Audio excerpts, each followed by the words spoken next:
Dear students, कल हमने आपको आर्चरी के जनरल रूल्स बताए थे। आज हम आपको बताने जा रहे हैं आर्चरी के कुछ इक्विपमेंट्स। आर्चरी गेम में कौन कौन से इक्विपमेंट्स, सेफ्टी इक्विपमेंट्स या दूसरी चीज़ें यूज़ में आती हैं। सबसे पहले आता है आर्म गार्ड।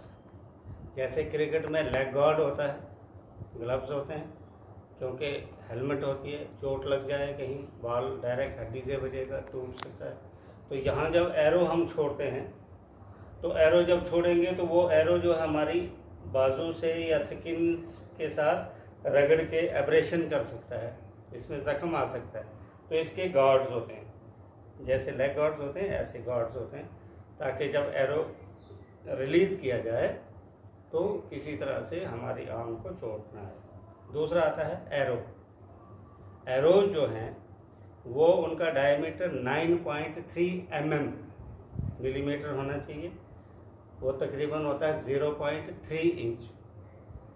और कैसे पता चलेगा कि ये मेरा एरो है, दूसरे खिलाड़ी का भी मिक्स हो सकता है।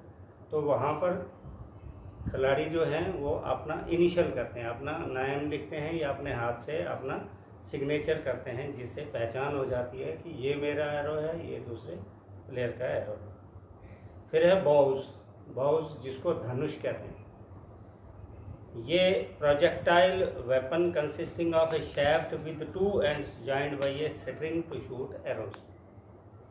मेरे पास ऐसा सामान है नहीं जो मैं आपको प्रैक्टिकली यहाँ दिखाऊं, लेकिन आप वीडियो के माध्यम से जब आप इसको यूट्यूब में या गूगल में जाएंगे तो आपको मिलेंगे कि इसके जो है पीस बने होते हैं। आजकल मेटल का जो है वो बना होता है और वो 1 फोल्ड होता है, और जैसे ही हमें विसल मिलती है तो हम उसको ऊपर करते हैं। ऊपर करने के साथ ही स्ट्रिंग उसका टाइट हो जाता है और बो जो है हमारा तैयार हो जाता है। अब हमने जो है एमिंग करनी होती है, तो इसको बो कहेंगे, जो प्रोजेक्टाइल वेपन होता है। और साथ में इसमें स्ट्रिंग होता है। अब है स्ट्रिंग, बो स्ट्रिंग। बो स्ट्रिंग जो है बेसिकली हम उसको पीछे खींचते हैं और जो उसमें पोटेंशियल एनर्जी बनी उस एनर्जी को हम ट्रांसफ़र करते हैं एरो पर, और एरो प्रेशर से आगे को जाता है। तो bow string is use to transfer energy made up of hydrocarbon product called डायनीमा।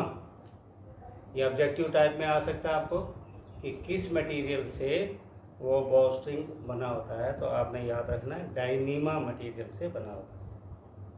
Chest guard, जैसे आर्म गार्ड थे वैसे ही चेस्ट गार्ड होता है। मोस्टली प्लास्टिक का होता है या लेदर का होता है। इसके 2 फायदे हैं, एक कहीं एरो शूट करके हमारे चेस्ट को या बॉडी को नुकसान ना करे, और दूसरा हमारे कपड़े कहीं डिस्टर्ब ना करें। कहीं हवा चल सकती है, कहीं मूवमेंट कर सकती है, तो वो जब हमने ऊपर से गार्ड लगाया होगा तो क्लॉथिंग जो है हमारी इंटैक्ट अपनी प्लेस पे रहती है। वो हम जब एरोज मारते हैं तो किसी तरह से डिस्टर्ब ना करें। इसके अलावा होते हैं फिंगर टैप या शूटिंग ग्लव्स। जो लेडीज़ स्वेटर बुनती हैं तो सिलाई के साथ उनके भी फिंगर्स में सुराख हो जाते हैं, तो उनके भी आगे ये अपने टोज़ में, या टेलर्स भी आप देखेंगे जो सुई का काम करते हैं तो यहाँ से टैप लगा देते हैं, एक मेटल का होता है, जिससे सुई चुभने का खतरा कम हो जाता है या सिलाई से स्किन को नुकसान नहीं होता है। सिमिलरली यहाँ पर फिंगर टैप होते हैं। एक फ्लैट सा लेदर का पीस होता है जो हमारी फिंगर्स को प्रोटेक्ट करता है कि जब हमने रिलीज़ करना है तो हमारे फिंगर टिप्स को कहीं एरो नुकसान न पहुँचाए। अब है क्वीवर। क्वीवर जो है वो बेसिकली क्या है, जिसमें एरोज रखे जाते हैं। रामायण के वक्त में आप देखेंगे कि राम और लक्ष्मण के धनुष के साथ साथ एक हाथ में एरो, और पीछे जो है यहाँ से लगा के उस एक छोटा सा फनल जैसे होती थी, और जिसमें जो है बहुत से एरो जो है थे, आप देखते हैं कि वो रख दिए जाते थे पीछे, वो दिखाते हैं उसमें। तो यहाँ पर भी क्या है, बेसिकली एरोज रखने के लिए, अगर उसने मान लो ओलंपिक में पार्टिसिपेट करना है तो उसके 72 एरोज उसके होंगे, तो उसको एक राउंड में 12, फिर दूसरे राउंड में 12, तो वो 12 एरोज उसने कहीं रखने भी हैं। एक एरो शूट करेगा, फिर निकालेगा, फिर जो है फेंकेगा, तो उसको क्वीवर कहते हैं। नॉक जो है ये attachment on the rear of an arrow that holds it in place on the बो स्ट्रिंग।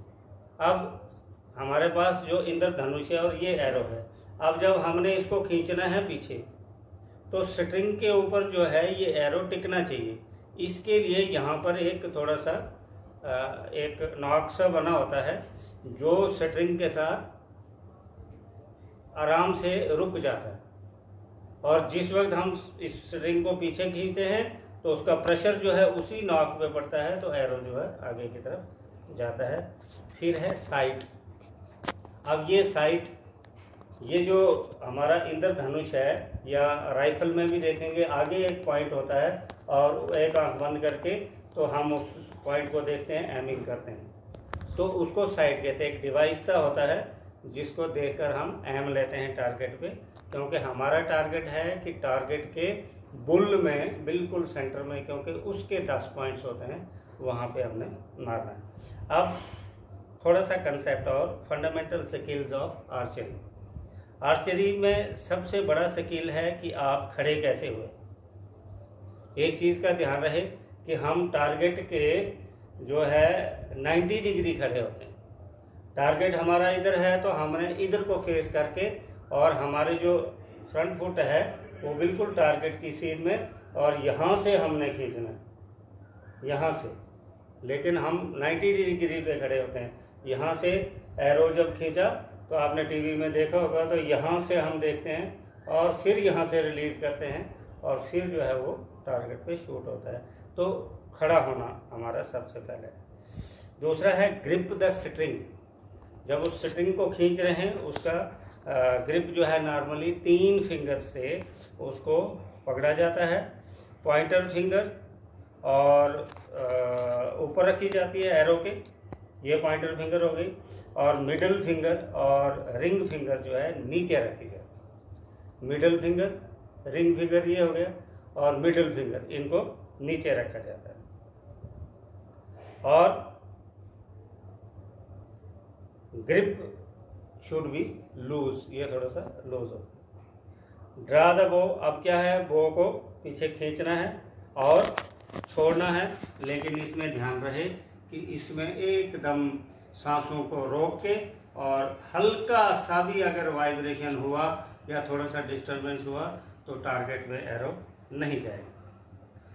नॉर्मली जो है स्ट्रिंग जो है एंकर पॉइंट की तरफ खींचा जाता है, और एंकर पॉइंट क्या होता है, हमारी चिन, ये जो है गाले हैं, या कॉर्नर ऑफ द माउथ, या ईयर। जब यहाँ से हम खींचते हैं तो गाल ये चिन के साथ हो गया, या ईयर के साथ भी रख सकते हैं, या यहाँ से माउथ के साथ भी। बहुत से आप वीडियोस में देखेंगे तो स्ट्रिंग को इस तरह से खींचा जाता है। एम हो गया जिस टारगेट पे हमने शूट करना है, और रिलीज हो गया उसको छोड़ना। स्ट्रिंग को पीछे खींचा और अब छोड़ना है, लेकिन इसको झटका नहीं बजना चाहिए। किसी भी हाथ का अगर झटका बजेगा, एरो कभी सीधा नहीं जाएगा। मैंने कहा कुछ सेकंड्स के लिए सांसों को रोके। फायरिंग में भी यही रूल होता है, और इसमें बिल्कुल एकदम बैलेंस पर्सनैलिटी होना चाहिए, वरना मामूली सा एक बाल भर के भी अगर वाइब्रेशन होगा तो वो टारगेट से एरो मिस हो जाएगा। तो this was about the equipments and fundamental skills of archery. Thank you.